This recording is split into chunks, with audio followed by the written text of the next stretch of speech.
জাতীয় মাছ ইলিশ হতে পারে না। তার এবার বিস্তারিত সম্পূর্ণ ভিডিও দেখুন। ভাই একটু দাঁড়ান, কথাগুলো কিন্তু একটু গুরুত্ব দিয়ে মনোযোগ দিয়ে কথাগুলো শুনবেন, এবং যদি ভিডিওটি ভালো লাগে, আমি আগেই বলে নিচ্ছি, ভিডিওটি ভালো লাগলে শেয়ার করবেন। জাতীয় মাছ ইলিশ, এটা আমি মানি না, মানবো না। এখন থেকে কড়া প্রতিবাদ চলবে। বাংলাদেশের যারা উপদেষ্টা রয়েছেন তাদেরকে বলছি, শুনুন, এবং বাংলাদেশের মানুষ যদি একমত হয়ে থাকেন আমার সঙ্গে এই ভিডিওতে কমেন্ট করবেন এবং দাবি জানাবেন।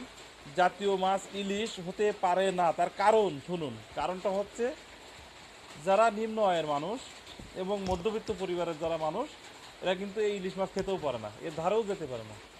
যারা নিম্ন আয়ের মানুষ, আপনি খবর নিয়ে দেখবেন, কেউ 10 বছর, কেউ 5 বছর ইলিশ মাছ কিনতে পারে নাই। যে মাছগুলো নিম্ন আয়ের মানুষ এবং সকল শ্রেণীর পেশাদার মানুষরা যদি যে মাছ খেতে না পারে, সেটা কিভাবে জাতীয় মাছ হয়? জাতীয় মাছ হতে হবে এমনই একটি মাছ যে মাছ নিম্ন আয় থেকে উচ্চ লেভেলে মানুষ খেতে পারবে। তো সেই মাছটির নাম আমি প্রস্তাব করছি সিলভার কাপ মাছ।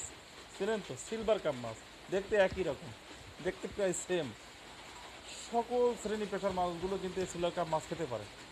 কাজেই আমার কড়া দাবি থাকবে, এবং সবাই যদি একমত হয়ে থাকেন, ইলিশ মাছকে জাতীয় মাছ হিসাবে নাম বাদ দিতে হবে, দিয়ে সিলভার কাপ মাছকে জাতীয় মাছ বানাতে হবে। কারণ দেশের সব শ্রেণীর মানুষ যাতে এই সিলভার কাপ মাছ খেতে পারে, সেজন্য আবারও বলছি, সিলভার কাপ মাছকে জাতীয় মাছ করা হোক।